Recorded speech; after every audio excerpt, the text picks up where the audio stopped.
Roll. Okay, we are beginning our fourth and final session for this Thursday afternoon. This will be a session dedicated to mechanics, ideas not necessarily specific to the relativity or electric universe, but just laws of physics in general. And we've got a number of different topics we'll be talking about this afternoon, and a few new people.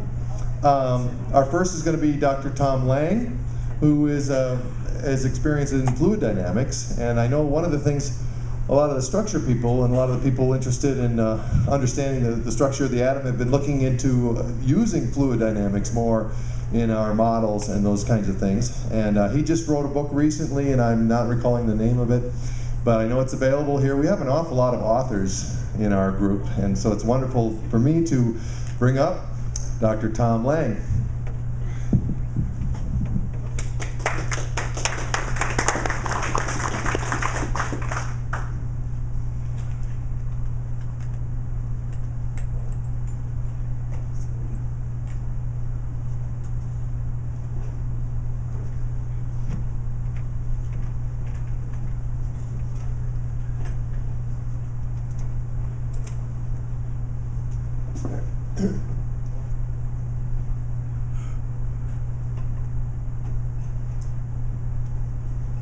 Yeah, it's good to be here, and I noticed that I'm following the part on the electric universe, so I will introduce a new topic called the fluid universe. And Tom, can you pick up the microphone? Probably be Yeah. better to have it by your mouth. It's kind of tall. okay, is this better? Yeah.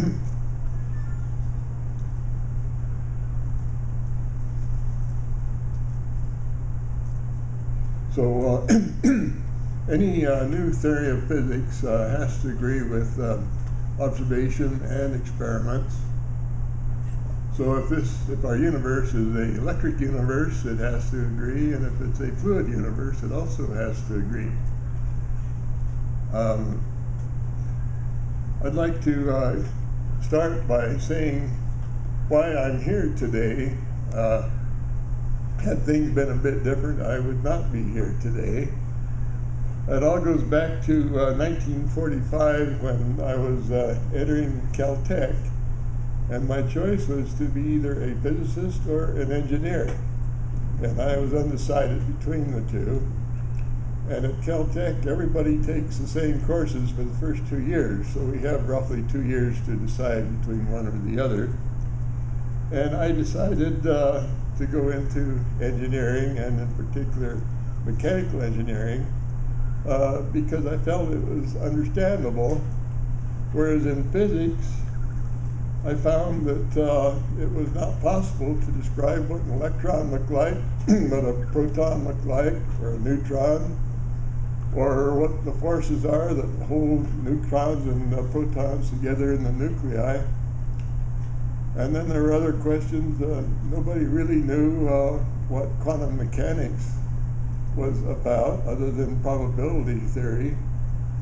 And so I decided that I would go into mechanical engineering because I could understand it. But here I am now with a theory that perhaps might physically explain physics, which is my goal here today.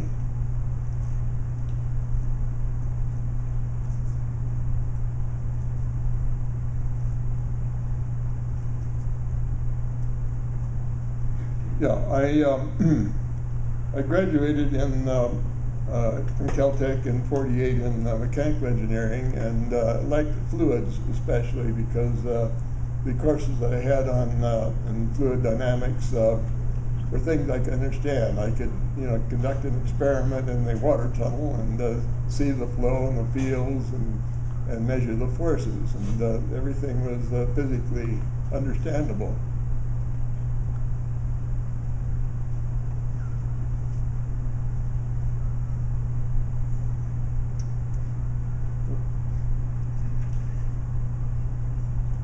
Bottom one. Well, the bottom one. Okay, got it. So in 1950, 2 years after graduating from Caltech, I started a part-time, a spare time activity, which was to try to develop a new approach to physics, because I felt that if something physically exists, it should be physically understandable, contrary to what I learned in the physics courses. So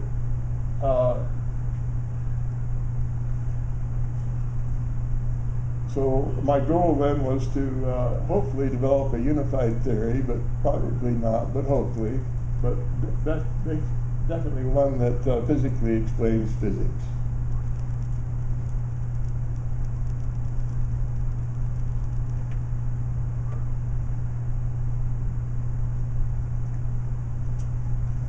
And as Greg mentioned in introducing me, I wrote a book last fall. So in essence, it took me about 62 years to write this book. And it's called Unified Fluid Dynamic Theory of Physics. It's the same title as the title of this talk.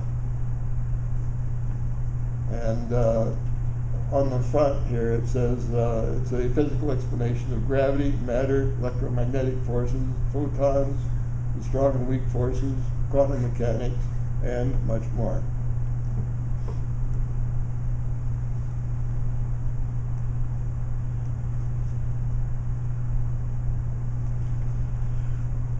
And I started this new theory by an intuitive feeling that photons pulsed. And as I mentioned in the, I have a special 8-page part in this book, right in the middle of the book, on intuition. And the reason I put it in the book is that I used intuition a lot in developing this theory. And my feeling is that intuition is not mysterious. It is, in essence, a instant computer, and one in which one can learn to use intuition better, one can teach it even. And so I try to explain all this, and do to a certain extent, in these 8 pages. It took me about 3 months to write these 8 pages. I put a lot of effort into it, and it resulted in maybe 20, 30 years of thinking about intuition. Now, when we start with the idea that photons pulse, I mean that a photon, let's say, would exist here as a more or less a dot, let's say, a very highly concentrated fluid, and then would expand, then come back to a dot again, then expand, and come back to a dot again. And while expanding, almost immediately after expanding from a dot, it would be essentially impossible to determine its position again, because it would be spread out too far into space. And in essence, a photon basically exists as a wave, let's say, almost during its entire life, except at the dot-like periods where it's here, expands out, the dot here, expands out, dot here. So a photon could in essence be traced by a series of dots if one could see them. And these series of dots would act like a particle. In other words, if there is a force, side force on the photon, the dot path would be deflected. If not, it would go straight, much like a billiard ball from that viewpoint.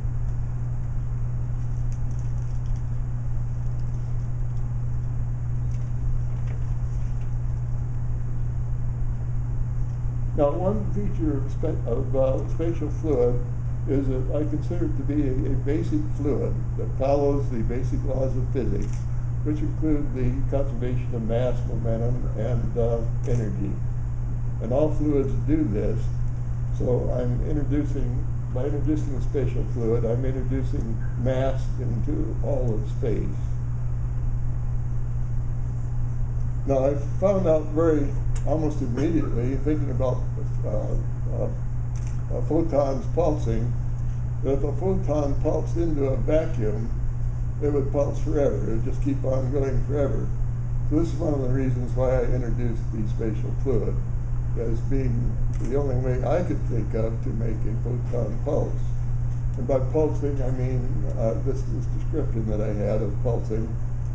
And it reminds me somewhat of an deep underwater explosion, where you see an explosion bubble, and it comes back to nothing almost, and then back to an explosion bubble again, and so on, several times on its way up to the surface. Many of you have probably seen motion pictures of that or videos of it. It also is somewhat similar to a cavitation bubble, which is a microscopic bubble that expands and contracts as it follows the fluid flow. So in essence, both of these are phenomena that pulse and are somewhat similar to what I'm discussing, but as you'll see, a bit different.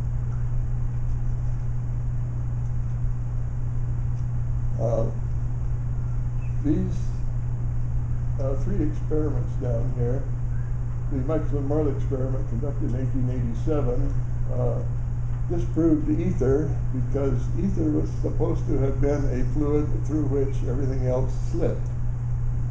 And the objective of the Michelson-Morley experiment was to determine whether there was an ether or not, and it found that there was no ether. But it very definitely proved the existence of a no-slip spatial fluid, which is typical, as far as I know, of all fluids. In other words, by no slip, I mean that there's no slip whatsoever between two adjacent pieces of a fluid. You can slide or stretch or do other things to the fluid, but you can't, there's no slip between pieces of fluid. There's also no slip, for example, between water and air, as we see by wind waves. And so in essence, as far as fluids are concerned, there's essentially no slip between any kind of a fluid, any other kind of a fluid, and even a solid. And the Earth is a solid, so if the Earth is moving through spatial fluid, the spatial fluid will stick to it. So any experiments conducted on the Earth, such as the Michelson-Morley experiment, will show that the speed of light, for example, is a constant in any direction, which it did. The Sagnat experiment basically proved the same thing, except it used an apparatus that rotated relative to the Earth to measure the speed of light in one direction or the other direction. And also, when the apparatus was at rest relative to the Earth, it definitely showed that the speed of light was independent of direction on the Earth, whether or not the apparatus was rotating or not rotating.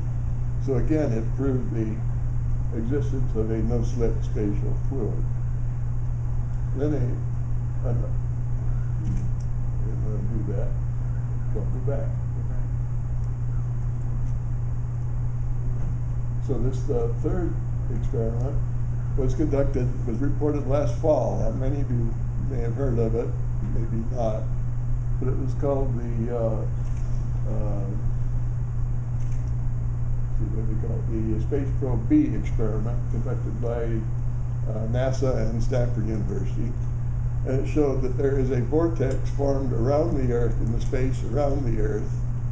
And again, this definitely proves the existence of a no-slip spatial fluid. Now, in regard to photons, I've already mentioned the bottom figure here, where the photon actually starts as a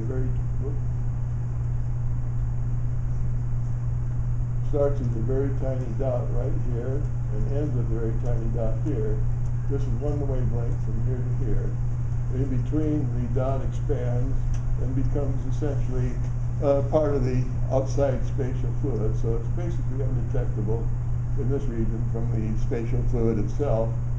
And then it contracts back out of the spatial fluid to become a dot again. And this is a very wave-like process, because as you know, every wave consists of something that moves from point A to point B, whereas the fluid itself does not move from point A to point B. So in other words, when a photon in this illustration here, as a photon moves one wavelength from here to here, it expands, and not only expands itself, but expands all the fluid outside of the photon also, the photon goes out to a maximum volume where it not only becomes part of the surrounding spatial fluid, but overexpands, as almost any pulsing thing does that I know of. And that causes a reduction in pressure compared to the background pressure, which causes the photon then to contract back to a point again. This is very typical, as I said, of an underwater explosion or of any, what I might call a three-dimensional, a moving spherical spring, so to speak. And by the way, a photon in this theory follows pretty much the same law as physical springs do. In other words, there's a period where the spring is compressed, where a physical spring would be expand to a maximum and then compress again, say under an oscillating load or force. And we know that all physical springs have a frequency that's proportional to their energy. And we also have found, physicists have found, that all photons are the same, except that their frequency, and their frequency is exactly proportional to their energy. So there's a definite analogy here between this pulsing photon concept and any spring-like motion in mechanics.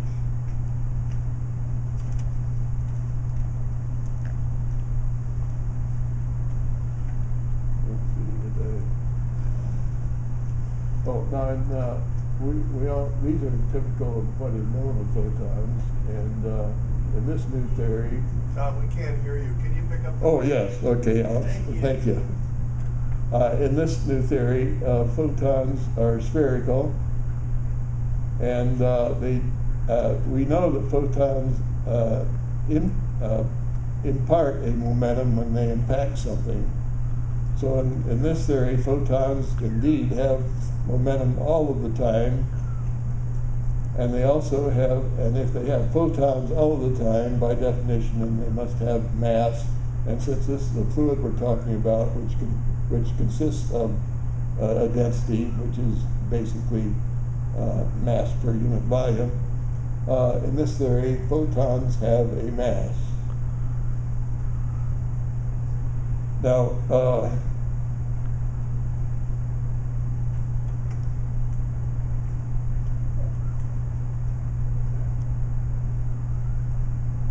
Now, photons have a mass here, and they have a mass here, and they transfer momentum and energy from here to here, from one particle to another, and so on, such that their average speed from here to here is the speed of light. Now, in this theory, the density and pressure of spatial fluid can change. In modern physics, in Einstein's theory, space is empty and cannot change. So space is empty, photons have no mass, and the speed of light is a constant everywhere. In this theory, photons have a mass. The density and pressure of spatial fluid can change from point to point. So the speed of light in this theory is different from one point to another in the galaxy, or anywhere in space.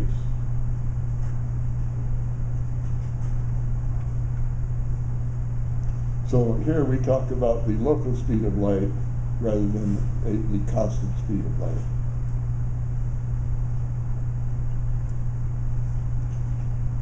Now, this last slide brings us immediately to quantum mechanics, because in quantum mechanics, photons cannot be located any closer than one wavelength.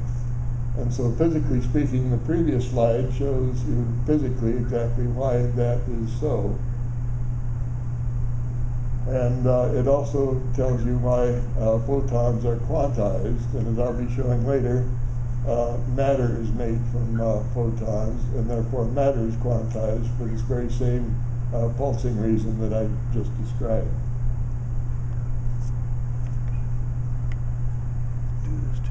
Now, I should mention that when a photon pulses, it pulses in such a way that the spatial fluid is a compressible fluid. And so as a photon pulses, the spatial fluid, the photon acts as if it was in a compressible fluid for a very short time period as it expands. Then beyond that, the motions, fluid motions are so low that, as we know in most fluids, that when motions are very low, the fluid acts as if it was incompressible. And in fluid theory, an incompressible fluid, any motion in an incompressible fluid, in theory, is detected almost an infinite distance away and almost instantly. So what I'm saying here is that quantum mechanics, from this viewpoint, appears to be able to act out toward infinity almost instantly, because it must to go at any great distance between one period of a photon. And as I recall, a paper by Tom Van Flandern, I'll get to the gravity a little later, but there's, let's say there's evidence in quantum mechanics that things can happen faster, far faster than the speed of light.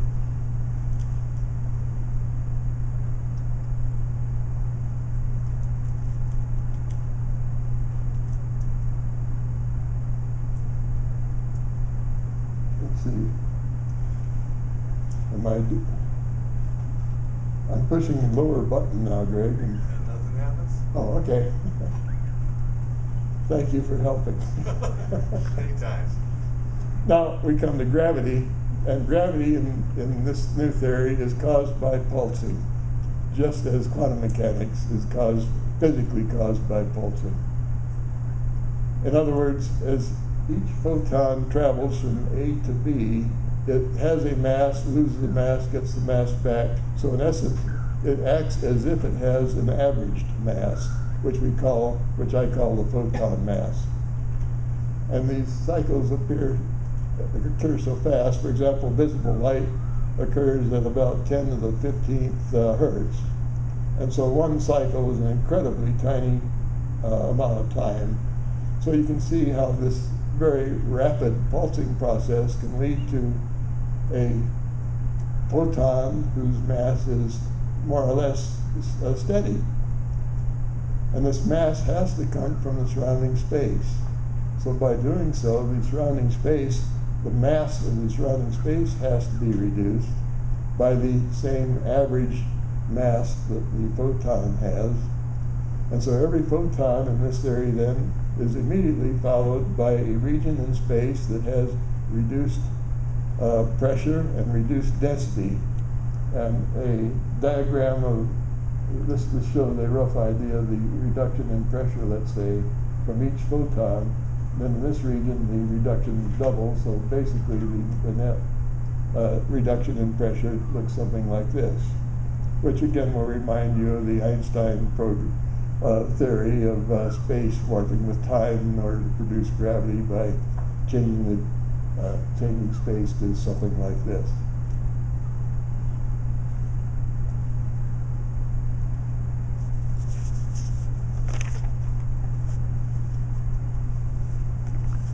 Now, we know that electrons are made from photons, and we know that electrons break into photons, but what's not known is how electrons form from photons physically. In this theory, an electron is a ring that forms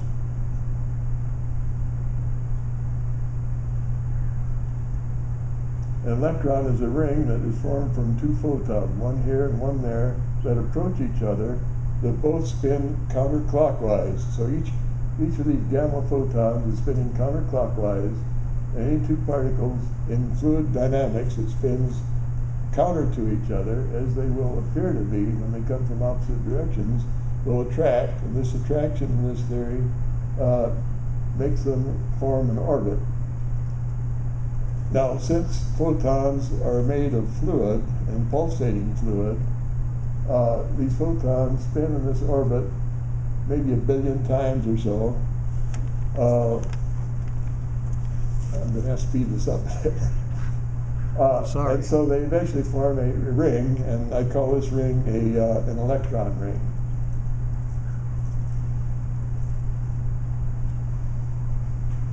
Now, an electron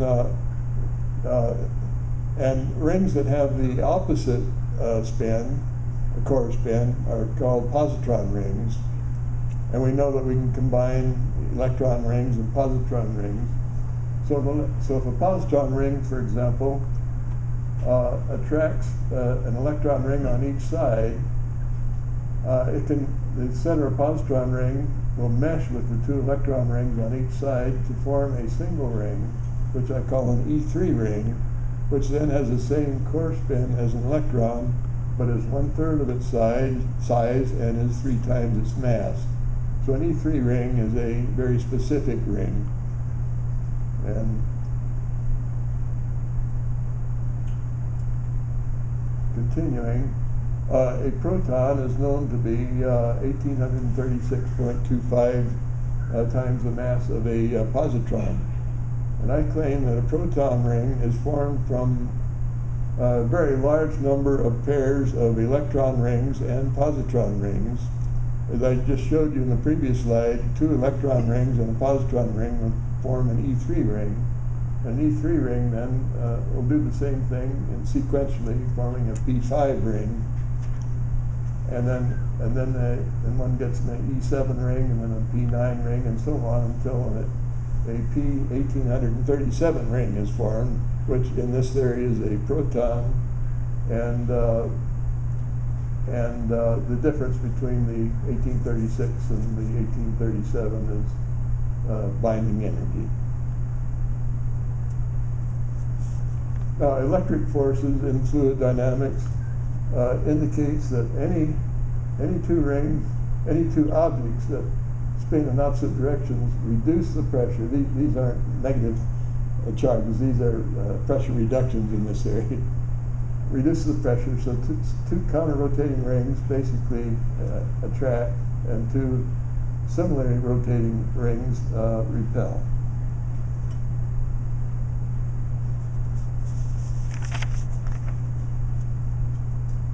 And as far as magnetic fields are concerned, we know that a bar magnet, for example, is formed by aligning large electron rings with little tiny proton rings, or their equivalent, let's say, such that the flow enters from the south end of the magnet, it goes out the north end, and you get, this is the return flow outside, and you can see this flow pattern by putting, okay.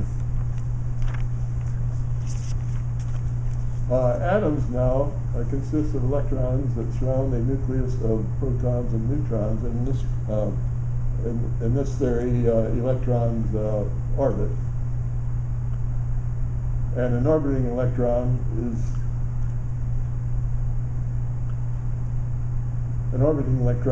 appears because it's a tiny gyro, it never follows the same circular path sequentially. So it appears just like a fuzzy spherical shell as it does in experiments.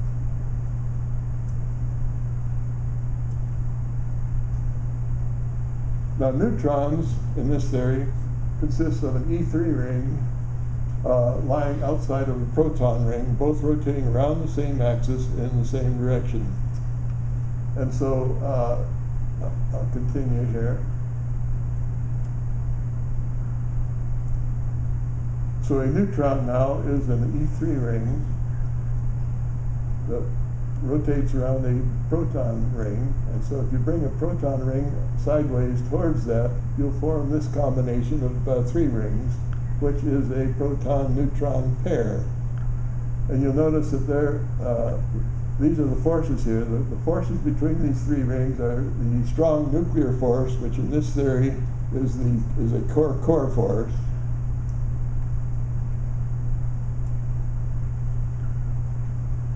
And a neutron is marginally stable because it not only has a strong core force here, but each of the two rings have a thrust, generate a fluid thrust in the opposite direction, destabilizing it. So a neutron in this theory ends up being marginally stable, in which case it can disintegrate in about 10 minutes or so. Now, neutrinos in this theory are two gamma rays that travel in tandem, spinning in opposite directions. As a result, why they'll almost be undetectable. Now, the energy stored in matter is fantastic. Okay, I'll quick finish up. But in essence, 1 gallon of water can transform into enough electric energy at 100% efficiency to power 10 million homes for 1 year. The redshift now in this theory can also be caused by a loss in energy with distance, of a photon loss in energy with distance. So in this theory, our universe could be anything that our universe could be the current 13.7 billion-year-old Big Bang, or it could be one of these kinds of universes, a infinite and either young and changing, or a steady state, infinite steady state universe, or it could be a finite changing or steady state universe, or it could be an expanding universe consisting of both. The redshift could be consist of both a Doppler shift and a photon energy loss, in which case it would be one of an infinite number of expanding type universes, one of which would be our Big Bang universe at one end. Now, verification is done in many different ways, and in this book I list something like 40 new concepts that come out of this theory, and each one of them can be considered a prediction, which then can be tested at some time in the future. And we all know that the theory requires more experiments and so on. And then, in conclusion, in modern physics, space is assumed to be empty. And because of that, I claim that it is impossible to physically understand gravity and many other aspects of physics if space is empty. If space is not empty, then this theory indicates that one can now understand electrons, protons, neutrons, the strong force, weak force, atoms, quantum phenomena, and gravity. So if this theory is correct, it may lead to new research, discoveries, and technologies. Thank you.